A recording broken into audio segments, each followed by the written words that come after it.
আসসালামু আলাইকুম। জেডিস একাডেমির পক্ষ থেকে আমি জাহিদ হাসান আছি আপনাদের সাথে। আজ আমরা ব্যাকগ্রাউন্ড রিমুভিং প্রসেস দেখে নেব। তো দেরি না করে চলুন শুরু করি। ম্যাজিক্যাল ওয়ার্ল্ড ফটোশপের স্ক্রিনে যে মডেলকে আমরা দেখতে পাচ্ছি, হলুদ হুডি পরা এক মডেল। আমরা এই হলুদ হুডি পরা মডেলের যে ব্যাকগ্রাউন্ড রয়েছে সেই ব্যাকগ্রাউন্ডকে সরিয়ে ফেলবো, অর্থাৎ মুছে ফেলবো। তো ব্যাকগ্রাউন্ড সরানোর জন্য প্রথমে আমরা লেয়ারটিকে একটি ডুপ্লিকেট লেয়ার করি। লেয়ারটিকে একটি ডুপ্লিকেট লেয়ার হিসেবে তৈরি করি। ব্যাকগ্রাউন্ড লেয়ার, আমরা এটাকে নাম দিই সাবজেক্ট এন্টার। এরপর আমরা এখান থেকে কুইক সিলেকশন টুলকে ব্যবহার করি। আমি আগেই বলে রাখি, সিলেকশন করার জন্য পেন টুল এবং কুইক সিলেকশন টুলের মধ্যে আছে ম্যাজিক ওয়ান টুল। যদি সেম কালারের কোনো কিছু, অর্থাৎ নির্দিষ্ট একটি অংশকে, একই কালারের একটি অংশকে পরিবর্তন করার জন্য বা মুছে ফেলার জন্য আমরা ম্যাজিক ওয়ান টুলকে সিলেক্ট করব এবং এটা ব্যবহার করব। আমরা ম্যাজিক ওয়ান টুলের ব্যবহার পরে দেখতেছি, আগে আমরা ব্যাকগ্রাউন্ড রিমুভিং প্রসেস দেখে নিই। তো ব্যাকগ্রাউন্ড রিমুভিং প্রসেস ক্ষেত্রে আমাদের প্রথমে সাবজেক্টকে সিলেক্ট করতে হবে, এরপর ব্যাকগ্রাউন্ডকে বাদ দিয়ে দিতে হবে। তো সাবজেক্টকে সিলেক্ট করার জন্য আমরা পেন টুল নিতে পারি, কুইক সিলেকশন টুল নিতে পারি। তবে হ্যাঁ, দুইটি টুলের কাজ দুই ধরনের। যদি আমি পেন টুল নিতে যাই তখন আমি ঝামেলায় পড়বো, কারণ হলো এখানে চুলের ভিতরে ফাঁক রয়েছে এবং এই চুলের পরের অংশ ব্যাকগ্রাউন্ড, ওই ব্যাকগ্রাউন্ড রিমুভ করতে হবে। সেক্ষেত্রে আমি পেন টুল নিয়ে এত এত ঝামেলা করা খুবই আসলে অসাধ্য ব্যাপার হয়ে দাঁড়াবে। তো সেক্ষেত্রে আমি কুইক সিলেকশন টুল ব্যবহার করব। আচ্ছা, কুইক সিলেকশন টুল ব্যবহার করে আমি সাবজেক্টকে সিলেক্ট করি। প্রথমে কুইক সিলেকশন টুল নিয়ে সাবজেক্টের উপরে ক্লিক করতে থাকি, সাবজেক্ট সিলেক্ট হতে থাকুক। আচ্ছা, একটু ভুলবশত আমি এই বেশি অংশে, অর্থাৎ সাবজেক্ট থেকে অতিরিক্ত অংশে ক্লিক করে ফেলেছি। এখন আমি এই অংশটুকু কিভাবে সরাবো, অথবা এই অংশটুকুর সিলেকশন কিভাবে সরিয়ে ফেলবো বা মুছে ফেলবো। তো সেক্ষেত্রে আমি যদি ল্যাসো টুলকে আবার নিই, ল্যাসো টুলকে সিলেক্ট করে আমি যদি কিবোর্ডের অল্ট বাটন চেপে ধরি, তাহলে আমরা দেখতে পাবো ল্যাসো টুলের সাথে একটি মাইনাস চিহ্ন চলে এসে। যদি আমরা কিবোর্ডে শিফট বাটন চেপে ধরি, তাহলে ল্যাসো টুলের সাথে একটি প্লাস বাটন চলে এসেছে। যদি আমি শিফট বাটন চেপে ধরে এই সিলেকশনের সাথে সিলেকশন অ্যাড করি, তাহলে সিলেকশন অ্যাড হবে, মানে সিলেকশন অ্যাড হচ্ছে।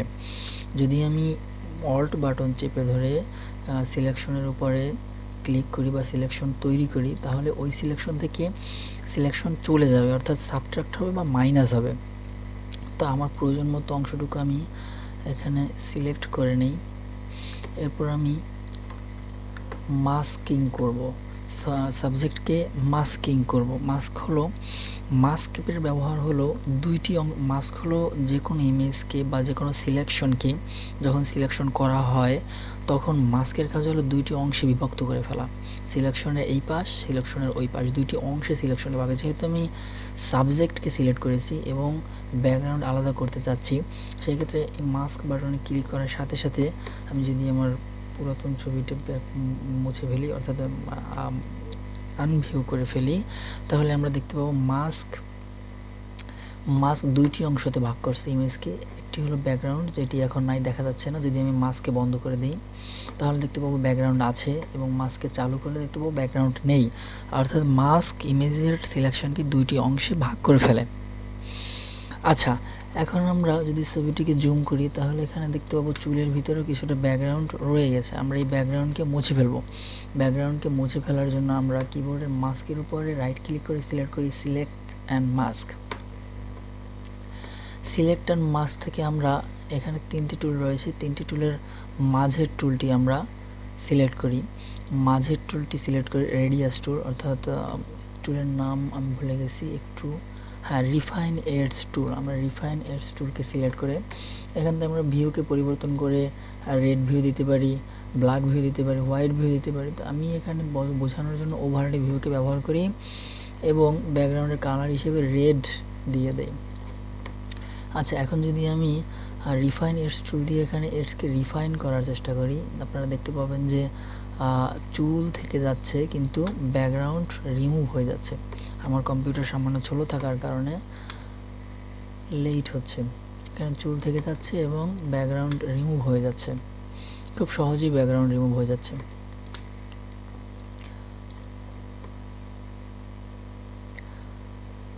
দুঃখিত, কম্পিউটার সামান্য স্লো কাজ করতেছে, আমি জানি না কি জন্য স্লো কাজ করতেছে।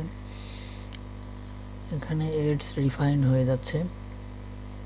আচ্ছা, মূলত রিফাইন এডসকে ব্যবহার করা হয় যদি বিজি ব্যাকগ্রাউন্ড থেকে সাবজেক্টকে আলাদা করার প্রয়োজন হয়, তখন রিফাইন এডস ব্যবহার করা হয়, যেখানে পেন টুলের ব্যবহার একদমই নেই, পেন টুল ব্যবহার করা যায় না। আচ্ছা, এখন আমরা চাই যে এই যে শার্প এডস যে সাদা রয়েছে, এডসকে আমরা শার্পেন করে দিতে চাই। সেক্ষেত্রে আমরা এড সিলেকশন থেকে সিলেক্ট করি স্মার্ট রেডিয়াস এবং রেডিয়াসকে সামান্য বাড়িয়ে দেই, এবং গ্লোবাল রিফাইনমেন্টস থেকে আমরা স্মুথনেসকে সামান্য বাড়িয়ে দিয়ে আমরা ওকে করে দেই। আচ্ছা, যদি আমি এখন মাস্ককে বন্ধ করি তাহলে আমরা দেখতে পাবো যে ব্যাকগ্রাউন্ড চলে এসেছে। যদি মাস্ককে চালু করি তাহলে মাস্ক সহ আমাদের ব্যাকগ্রাউন্ড দেখা যাচ্ছে। আচ্ছা, এখন আমরা ব্যাকগ্রাউন্ড একটি সেম কালার নিয়ে আসি। সেক্ষেত্রে আমরা ব্ল্যাক কালার নিয়ে আসি। ব্ল্যাক কালার যদি ব্যাকগ্রাউন্ডে নিয়ে আসি তাহলে আমরা দেখতে পাবো এই হলো আপনার সাবজেক্ট আর এই হলো ব্যাকগ্রাউন্ড।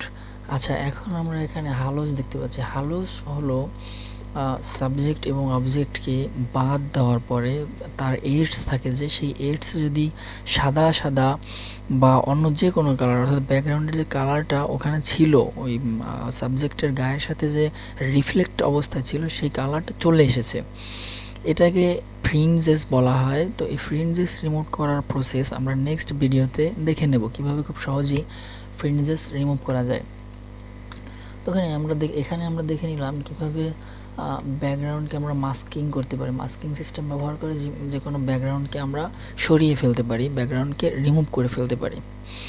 তো যদি ভিডিওটি ভালো লাগে এবং নেক্সট ভিডিওটি দেখার ইচ্ছে থাকে তাহলে অবশ্যই চ্যানেলটিকে সাবস্ক্রাইব করে রাখতে পারেন এবং বেল বাটনে ক্লিক করে নোটিফিকেশনও পেতে পারেন।